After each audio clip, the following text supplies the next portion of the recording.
Honourable Member for Lac St. Anne Parkland, followed by the Honourable Member for Lethbridge West. Yes, thank you, Mr. Speaker. To me, seeing this motion here today was like Christmas. You know, make your puns or your pardons or anything else is like redneck Christmas today, so it's great to actually see this.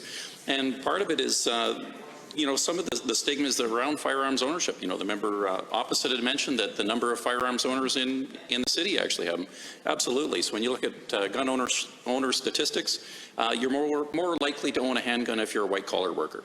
You're more likely to own a shotgun or a rifle if you're blue-collar or live in the country, and that's just how it goes. And then there's a bunch of others, like us, that have a little bit of each. And my gosh, it's fantastic. So growing up in rural Alberta, one of the first things that we learned was equipment will hurt you. Machines can hurt you if used improperly. There's lots of tools in the farm that are kind of scary, and they can hurt you if you're not used properly. Firearms were top of the list. So as a young lad, that was the first thing you kind of learned right off the hop. So no different than the member from Brooks, you're taught that. Now, my own personal story with that is that we had a few different firearms on the farm, and you know, getting off the school bus at night, especially in the summer or in the spring and in the fall, one of my jobs was to go back and check cut lines. It was go back, check fences, check on the cattle and everything else. And that little 22 that I was taught since a young age to use and respect and everything else, well, that was my traveling companion, that and the dog. And I'll tell you, the time that we spent back in the bush going and checking on the animals, and you know, a couple times firing a couple shots near some coyotes that were going towards calves, that's kind of what we had in growing up with it. You know, as I progressed and got off the farm, a little while later, you kind of look back at that, and you know, I was thinking of some of the significance where you have family heirlooms that pass down. Well, you know, some folks have tiaras, some folks have coffee cups, other ones. There was this 1894 lever-action Winchester. So my grandpa, he had passed away before, my grandpa Getson had passed away before I was born, but that old rifle, to think that, you know, my grandpa one year had been out there hunting a deer and he'd actually used that rifle, and my father used that rifle, and then I had my chance to use that rifle when I was old enough. It's kind of one of those things that kind of stuck with us. So there's also that side of it where, you know, folks potentially down in Ottawa and Toronto don't understand that connection. It's not just something that goes bang in the middle of the night. The social media that I've seen over C71, you know, after the Justin Trudeau government got back in place, it's already starting to ramp up. The fact that we're taking questions during, you know, as on the Heritage Trust about individuals coming off asking if, you know, our group is supporting assault weapons. So there's this misnomer that responsible firearm ownership lends itself into assault weapons. So again, if you're going to follow that train of thought, there's a bunch of misinformed folks out there that think modern sporting rifles and handguns, as an example, are considered assault weapons. Well, they're not. Those have been illegal in Canada since 1977. Any of these crimes that have been reported, there's never been one incident of an assault weapon that's been used in these crimes that has been obtained legally. Now, some of the grandfathered items or museum pieces, they have them. So that kind of wanted to do away with that as well. The concern that we're seeing here, and one of the reasons why I think that the government brought this forward, was to show that, yeah, we have a little bit of a different culture out west. And 40% of Canadians own firearms. You know, if you're looking at that, and again, the other member from Brooks has stated that, you know, we only rank third in the world. Well, actually, we're on par with the United States when it comes down to shotguns and rifles, but we don't have any of the types of the crime that they have. And again, I think it has to come down with how we utilize these things, how we're trained with them. Now, I've got a small confession to make. I never played golf until I was in my 20s. Never got around it. It was always something that was a little bit foreign. Actually had a mechanic from the work I was working with at the time, Obro Services, Mike Bashand. He took me under his wing and he taught me how to play golf. Now, the only reason why I learned how to play golf, Mr. Speaker, was I was in that age when some of my friends were starting to get married off. And it was at a stag event, I guess if you would, that my friend was going to go golfing. Now, being the type of person I am, the last thing I want to do is show up there not knowing how to do something and cause potential harm or disarray to the, you know, nice golfers that I've seen on the television shows and all that. Just imagine me rolling up, Mr. Speaker, and hammering out balls the wrong direction. I'd be pretty bad. So Mike, he took me under his wing and he spent some time with me that night learning how to shoot the golf ball, and doing that, he brought an old bag of clubs that he had, and we did that out in the parking lot one night after work. So when I went to the golf course, I then didn't feel so foolish, and I felt like I wasn't going to be a safety issue than anybody else, and had a heck of a good time. Took that on, did something a little bit different, made some new friends. My new friends from the city, well, they'd never fired a rifle. So quick pro quo in that case, we actually ended up going out to a gun range, and we took the time to do that. And they then, too, developed another appreciation. So no different than the member who's never shot skeet before, took it out, and in his words, he had a hoot. So it's breaking down some of those barriers. The other thing that's really interesting with golf is it takes a heck of a lot of time. Mr. Speaker, I don't know about you, but I can barely find enough time to make it home and see my wife and kids sometimes with this new job, let alone trying to book off a full day to go golfing. But I can with my kids, because I'm fortunate enough to have space in my own property, to go down and with my 3 girls and with my son, and to take some time and actually go down and shoot tin cans with a pellet gun, or to go in the back, and my daughter Cora developed an allergy against pumpkins. So this little girl who's 9 years old now for the last 4 years hasn't been able to carve a pumpkin every year, and we've had to do that. But I'll tell you, taking and putting a couple little marks on that pumpkin's face, and the smile on her face when I took the 22 down back and got her to carve that pumpkin remotely, priceless. I mean, those are going to be memories of carving pumpkins, and it's a family tradition in our house now to carve pumpkins every year. And it's very interesting to see how, the kids respect that. They're not out playing video games. They're not playing first-person shooter games. They don't even make things go bang and do that like some kids may have done. We've actually developed a respect for these tools, these firearms, and that would be the last thing that these kids would ever do. They understand what can happen, the consequences to it, and they're responsible for those actions. So there's some little things that we get to do out on the farm and do those things.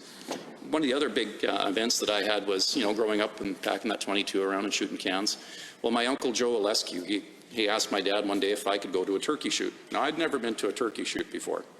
So I was actually thinking we were going there to shoot turkeys, Mr. Speaker. But turns out what you're doing there when you get to that gun range, well, then you're shooting paper targets. And the best person with the score on there, well, you end up winning. I didn't win. So I know you're waiting for that question, but I didn't win. So the technique of actually popping tin cans and moving down range and hitting moving targets was completely different. So then my uncle Joe, he taught me about control.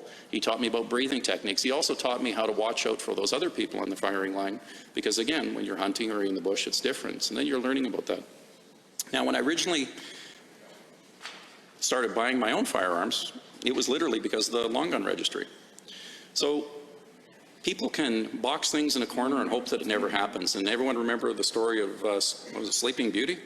Mr. Speaker, was it Spinning Wheel? Yeah, Sleeping Beauty. I wouldn't hate to get this one wrong. So Sleeping Beauty, the whole premise of that is you're going to lock away all these spinning wheels, and that little Sleeping Beauty, she's never going to prick her finger, or not yet, prick her finger on the spinning wheel, on the needle. And lo and behold, we all know what happens. She gets cronked out and woken up by Prince Charming. But when I had my son for the first time and I didn't have my own firearms, it was kind of that story that stuck in the back of my mind. So I had grown up with them. Now I'm brought this new little person in the world, and I'm going to be responsible for him. And with my job, I'm always traveling and on the road. So some of the concerns I had was, well, what happens if my son Leif ends up over at a friend's place? What happens if his friends don't actually have the same control on firearms that I was brought up with? What happens if this is their friend's house, they're used to playing toy guns and all those things? What happens if? And it was that breaking point of deciding, well, should I be responsible and teach them the right way to do it?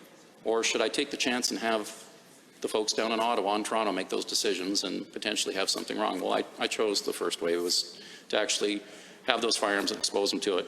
Now, rolling the clock forward, I'd never really worked with pistols much, but I had worked with some folks that had, and they'd trained and served formally as well. So I ended up taking this course, this firearms training course, through Sierra Riflecraft, so Ben Click. And he had brought some friends in that also do some training, and they do handguns and carbines and transition training as well. And they're a former airborne, and they're currently serving members of our police force. Now, at this course, pretty small group of folks, there was also active duty snipers. So when you're sitting in your training with these folks, they teach you complete control, safety, safety, safety, safety. So they could take you and break down your own firearm. They could put you through the malfunctions and the procedures. They had me from, the gun range guy who goes out and shoots the gun, a pistol maybe once or twice every couple of years, to being proficient of drawing and holstering and being on target in 3 rounds downrange with under a second. Complete control through jamming situations, your carbine transitions, and you have to clear it and do everything else. Safety, safety, safety, and proficiency. So all of those skill sets. And I'd asked them at that time, because it was all adults of this course, I said, do you allow kids here? And they said, well, how old? And I said, well, my son is 14. And they said, well, we don't. But under the condition of what you've shown us, and, if he comes here and doesn't show those characteristics, he'll be bounced. Like there's, and it was a $700 course, Mr. Speaker. It wasn't a cheap thing.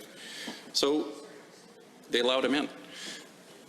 My son picked up those proficiencies, those little skill sets that I taught him all along. He was using AR-15s. He was using 226 for a SIG sidearm as well for the pistols.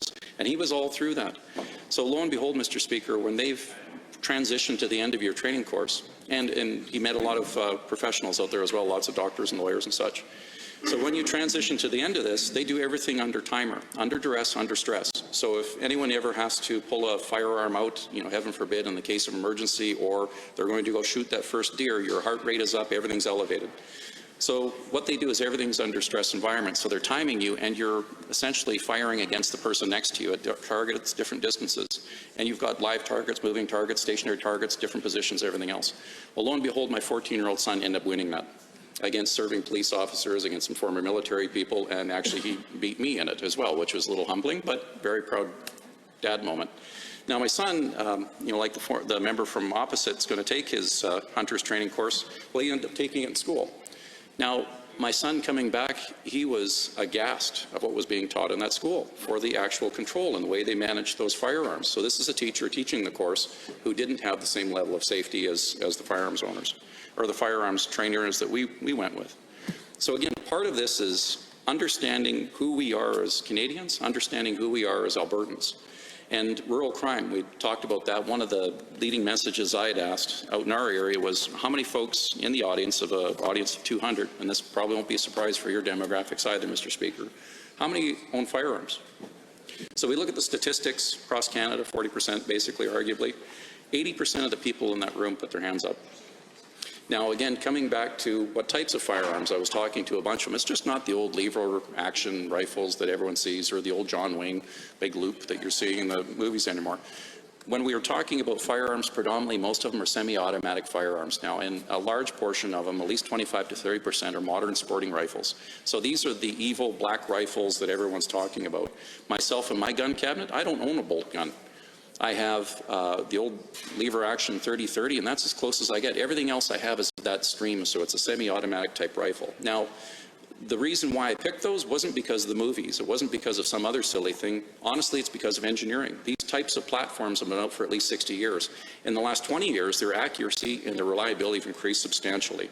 So when you've got a company like Alberta Tactical Firearms out of Calgary, gentleman's a former police officer. He ends up changing his vocation. He ends up buying a machine shop. In a number of years, he's building trailers, those things, develops some respiratory issues. He ends up transitioning over and building high-quality, Alberta-made firearms. Now, if you're familiar with the AR-15 platform, those are considered restricted, verboten. You can only take them out and use them at gun ranges. Now, the actual firing principles of them, being a direct impingement with a semi-automatic nature, doesn't make any ruling on it. So what this gentleman designed was a different fit-up, so your upper and your lower receivers. Essentially, if you took it to the uninformed and didn't know the internal workings, throw them on the bench, you wouldn't know the difference between that and an AR-15. But this gentleman, with good old Alberta ingenuity, came up with a way of having this thing legally owned as a non-restricted firearms, Mr. Speaker.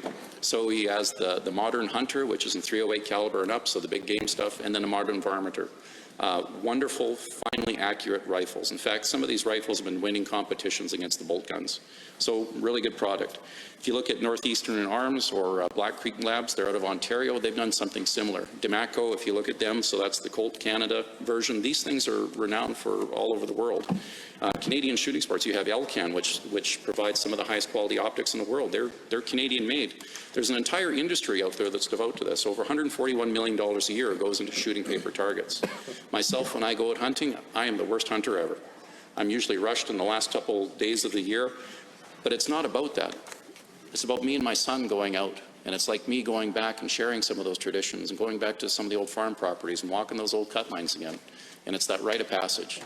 And that's the thing that folks in Toronto and Ontario that are making these well-intended gun laws aren't understanding. It's not the people that go through all the courses, that go through all the training, that go through all the licensing to get their firearms and to use them and control them responsibly that are the issue.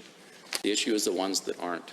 And Mr. Speaker, if you make it more and more difficult for the people who go through all this length of exercise to have the every 5 years that you're screened through the police and you have all the questions that are filled out by your spouses and those close to you, the only ones that are going to be left with these things are the criminals.